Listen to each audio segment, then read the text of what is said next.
Kali ini kita membahas 10 anime terbaik versi Renime Indo yang rilis di dekade ini atau ada juga yang rilis di tahun 2013. Tapi season terbarunya rilis di tahun sekarang.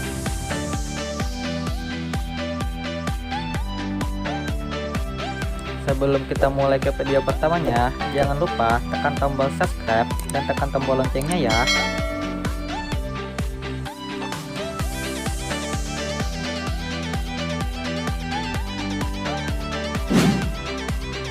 Wonder Egg Priori. Ai Ota, seorang gadis berusia 14 tahun yang tinggal di sebuah desa. Suatu hari, Ai tengah berjalan di malam hari dan mendengar suara misterius. Siapa sangka, Ai mencari keberadaan sumber suara ini malah mendapat sebutir telur. Ketika itu, suara itu memberikan sebuah petunjuk kepada Ai. Masa depan bisa kamu. Kamu hanya perlu memilihnya dan memecahkan telur itu. Mendengar suara tersebut, Ai diminta untuk memecahkan telur yang ada malah menemukan seorang manusia. Sekarang kehidupan Ai benar-benar berubah dan ia menjalani hidup yang berbeda dari sebelumnya. Bagaimana kisah Ai dengan manusia baru ini?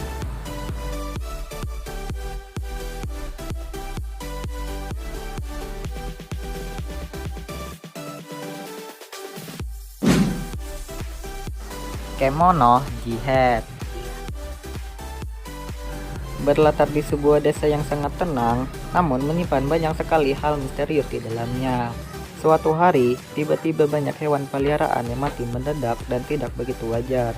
Untuk menyelidiki insiden ini, seorang pria bernama Inugami datang langsung dari Tokyo ke desa tersebut. Di sana, Inugami bertemu dengan seorang anak laki-laki bernama Dorotabo. Di pertemuan pertamanya, Inugami bisa merasakan aura yang begitu misterius menyelimuti sang bocah. Inugami mengetahui bahwa Dorotabo merupakan anak aneh yang bekerja di kebun. Bersama dengan Dorotabo, Inugami mulai menyelidiki peristiwa yang menimpa desa tersebut. Ia akhirnya mulai menemukan sedikit jawaban atas insiden ini. Apakah itu?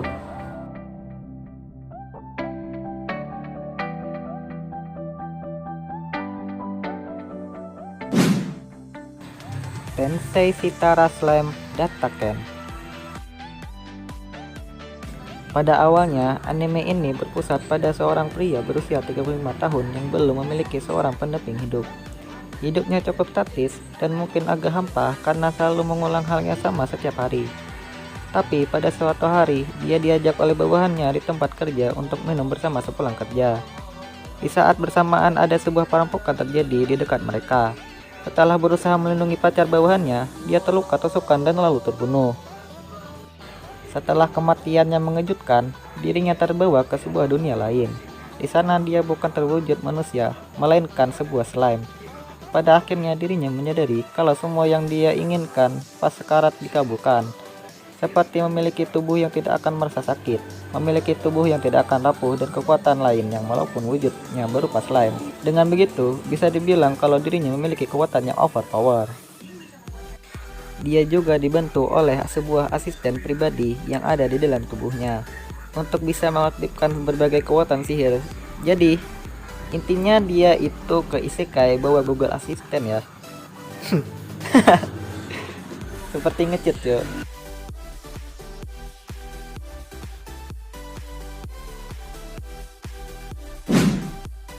Horimiya. Anime ini mengisahkan dua karakter utama bernama Hori Kyoko dan Miyamura Izumi. Hori digambarkan sebagai seorang siswa yang berpenampilan menarik ketika di sekolah.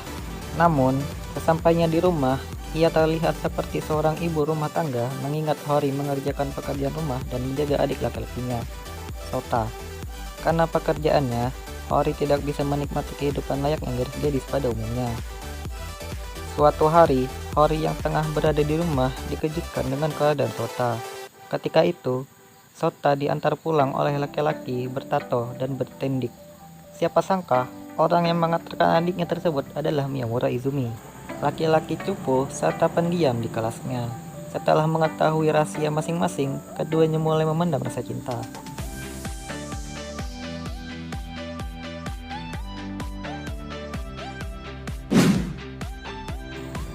Yakusoku no Neverland. Berlatar di sebuah rumah panti asuhan, panti asuhan tersebut juga memiliki lapangan yang sangat luas. Di sana, anak-anak berkumpul dalam kebahagiaan walaupun mereka tak memiliki orang tua. Para anak berkumpul dan membentuk sebuah keluarga besar, serta suster yang merawat mereka yang mereka panggil sebagai mama. Tak ada anak yang diabaikan, karena mereka akan diadopsi paling lama pada usia 12 tahun. Walaupun mereka memiliki tes yang sulit, mereka diizinkan untuk bermain setelah itu. Namun, ada satu larangan yang tak boleh mereka lakukan, yakni jangan pernah keluar dari area panti asuhan dan jangan pergi mendekati gerbang. Namun, suatu hari, dua anak dari mereka yang mendapatkan nilai tertinggi yakni Emma dan Norman mengikuti temannya yang baru saja diadopsi untuk memberi barang yang tak sengaja tertinggal oleh Connie. Namun, setelah sampai di gerbang, mereka sangat syok dan terkejut. Mereka melihat dan mengetahui apa yang sebenarnya disembunyikan dari mereka selama ini.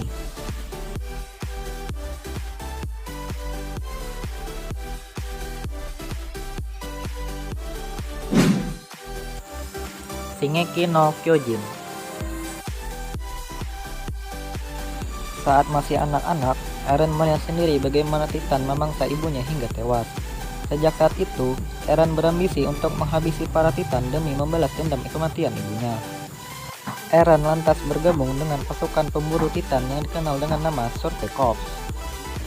Selain itu, salah satu dalang dari penyerangan Titan ke Pulau Paradise adalah Renard Brown, Yoshimasa Hosoya, yang tak lain adalah teman Eren sendiri. Eren bersama anggota pasukan Survey Corps berhasil menyusup ke Marley, negara yang menjadi tempat Renard dan kelompokannya melarikan diri.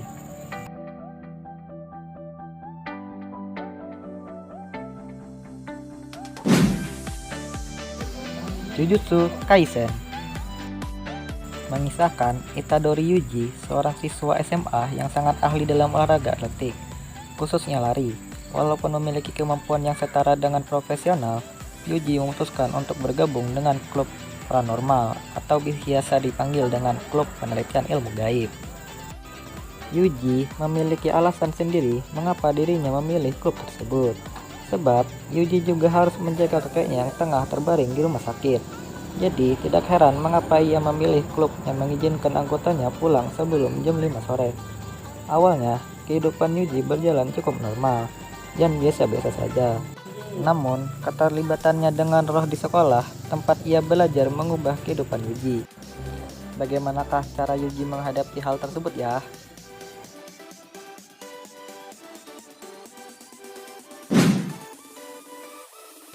Re:Zero menceritakan tentang seorang pemuda bernama Natsuki Subaru yang sedang dalam perjalanan pulang dari supermarket. Dalam perjalanan entah bagaimana caranya, tiba-tiba saja dirinya berpindah ke sebuah dunia fantasi. Dirinya kebingungan di mana dia berada dan bermaksud untuk mencari tahu mengapa dirinya berada di dunia ini. Saat akan menyusuri dunia itu, tiba-tiba Subaru diserang oleh beberapa preman. Hanya berbekal tas perbelanjaan dan handphone di tangannya, ia tidak dapat berbuat apa-apa dan dipukuli oleh preman-preman itu. Untungnya, ia diselamatkan oleh wanita berambut perak yang mengakui dirinya sebagai Satella. Satella sedang mengejar orang yang mencuri rencananya. Mengetahui hal itu, Subaru berniat untuk membantu Satella karena telah menyelamatkan dirinya. Malam itu, Subaru berhasil menemukan pencuri dari rencana itu. Namun, ia terlibat oleh hal yang lebih gelap dan menyebabkan dirinya terbunuh malam itu. Namun, dirinya terbangun lagi di tempat awal ia berada pada dunia itu. Ternyata ia memiliki kekuatan untuk bangkit setelah kematian seperti respon yang berfungsi di dunia itu. Ya istilahnya beberapa kali pun dia mati, dia bakalan hidup kembali.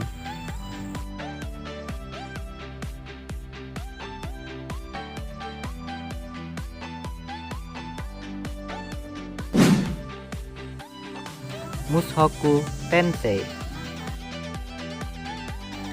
tewas saat menyelamatkan orang asing dari tabrakan lalu lintas. Ned, berusia 34 tahun, bereinkarnasi ke dunia sihir sebagai Rudius Dirirat, bayi yang baru lahir dengan pengetahuan, pengalaman, dan penyesalan dari kehidupan sebelumnya yang dipertahankan. Rudius bersumpah untuk menjalani hidup yang memuaskan dan tidak mengulangi kesalahan masa lalunya. Sekarang dia diberkahi dengan kekuatan magis yang luar biasa serta pikiran orang dewasa yang sudah dewasa. Rudius dipandang sebagai jenius dalam perbuatan oleh orang tua barunya. Segera dia mendapati dirinya belajar di bawah para pejuang yang kuat, seperti ayah pendekar pedang dan seorang penyihir bernama Roxy Meguria. Semuanya untuk mengasah bakatnya yang tampak. Tapi meski eksteriornya polos, Rudius tetaplah seorang otak musuh yang menggunakan kekayaan pengetahuannya untuk membuat gerakan pada wanita yang tidak pernah bisa dia buat di kehidupan sebelumnya.